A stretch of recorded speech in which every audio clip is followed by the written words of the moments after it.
মার্কিন president Donald Trump চলতি বছর তুরস্ক ও চীন সফরে যাওয়ার পরিকল্পনার কথা জানিয়েছেন।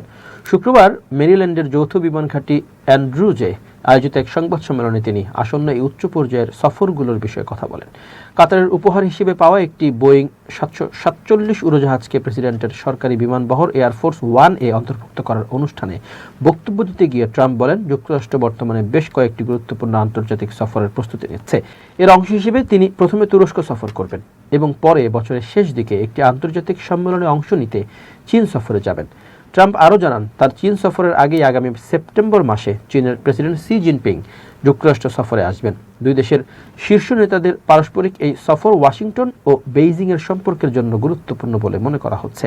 মার্কিন প্রেসিডেন্ট সফরগুলোর নির্দিষ্ট তারিখ কিংবা আলোচনার সূচি বা আলোচ্যসূচি সম্পর্কে বিস্তারিত কিছু জানাননি। তবে তিনি ইঙ্গিত দিয়েছেন, বর্তমান আন্তর্জাতিক পরিস্থিতিতে এসব বৈঠক কৌশলগত দিক থেকে তাৎপর্যপূর্ণ হবে।